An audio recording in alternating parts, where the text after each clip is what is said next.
Olá, vamos mergulhar hoje num momento da Bíblia que é fascinante e ao mesmo tempo profundamente humano. É a história da crise de fé de João Batista. Imagina só, preso, esperando seu destino, o homem que anunciou a chegada de Jesus, de repente começa a duvidar de tudo. E essa história acaba nos levando para um verdadeiro quebra-cabeça linguístico de 2000 anos e a gente vai tentar desvendar isso juntos. Para a gente entender o peso disso tudo, é bom lembrar quem era João Batista, né? Ele era aquela voz poderosa no deserto, o profeta que batizou o próprio Jesus, que o apresentou para o mundo, e agora o cenário muda completamente. Ele está na cadeia, num lugar de escuridão, de incerteza, e é justamente daí que nasce a sua crise. E essa é a pergunta que fica no ar, que prende a nossa atenção. Porque isso mostra que até as figuras de fé mais convictas podem, sim, passar por um túnel de dúvida. A história de João talvez não seja sobre a fraqueza da fé, mas sobre a sua complexidade, sabe? Sua profundidade. Essa é a pergunta. Uma pergunta chocante que João manda seus discípulos fazerem para Jesus. Vindo do homem que tinha tanta certeza lá no Rio Jordão, essa pergunta ecoa com uma tensão enorme. O que será que levou o grande profeta a esse ponto de incerteza? Bom, a resposta parece estar no choque de expectativas. João pregava sobre um Messias severo, que viria com a pá na mão, sabe? Para limpar a eira e queimar a palha com fogo.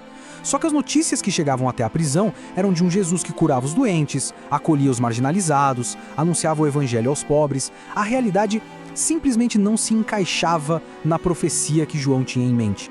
A resposta de Jesus para João é incrível, mas é no discurso que ele faz logo depois, para a multidão, que a gente encontra um dos versículos mais debatidos de todo o Novo Testamento, Mateus 11:12. E é bem aqui que o nosso mistério começa de verdade. Jesus começa a descrever o que vem acontecendo desde que o ministério de João começou. Ele está preparando o terreno para uma declaração que, por séculos, intrigou teólogos e estudiosos. O sentido de tudo que vem a seguir depende da tradução de uma única palavrinha grega. A palavra é biazó, e aí é que está o problema. Dependendo do contexto, ela pode significar algo positivo, como avançar com força, com zelo, ou algo totalmente negativo, como sofrer, violência. A confusão toda vem daí. É impressionante, né? Como uma única palavra pode criar duas realidades completamente opostas. Numa, o reino é uma força ativa, que é conquistado por pessoas cheias de zelo. Na outra, o reino é passivo, uma vítima que sofre ataques dos seus inimigos. Qual dessas duas Jesus queria dizer? Para tentar responder a isso, a gente precisa olhar para a história da interpretação desse versículo. Ao longo dos séculos, surgiram duas grandes escolas de pensamento e cada uma defendia uma visão. Olha só, nos primeiros séculos da igreja, a interpretação positiva dominava. Os primeiros líderes cristãos viam essa força como uma paixão espiritual.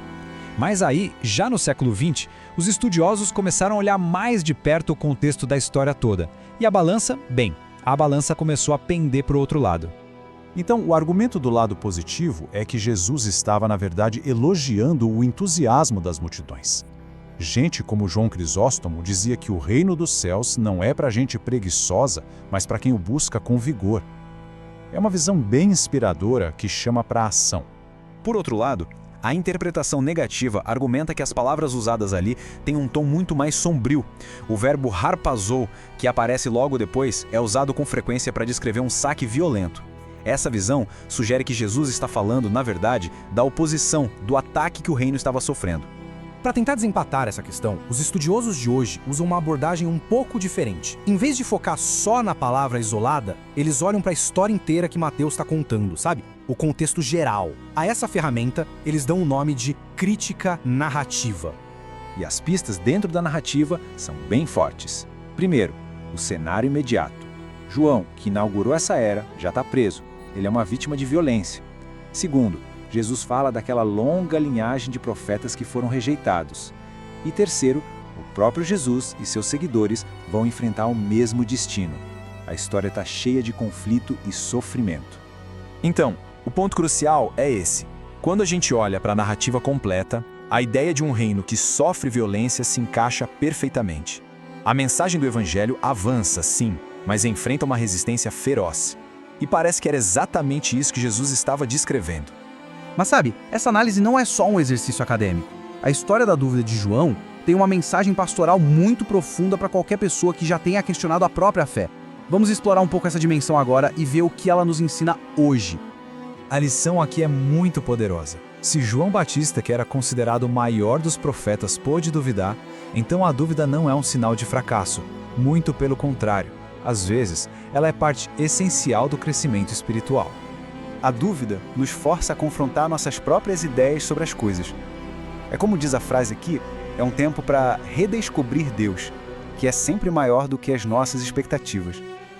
A crise de João não foi o fim da fé dele, foi na verdade uma oportunidade para essa redescoberta, perceber quem Jesus realmente era, para além daquilo que ele esperava.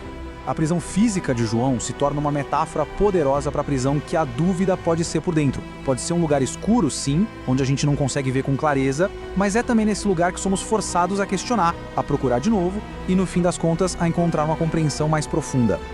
Em última análise, essa é a grande lição. A tentação é sempre a de criar um Deus à nossa medida, sabe?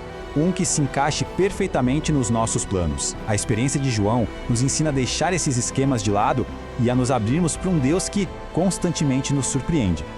E a gente termina com essa ideia para reflexão. E se a jornada da fé não for uma linha reta de certeza, mas um caminho que necessariamente precisa atravessar o túnel da dúvida para chegar numa luz mais brilhante do outro lado? Uma ideia para se pensar. Obrigado por acompanhar a gente nessa exploração.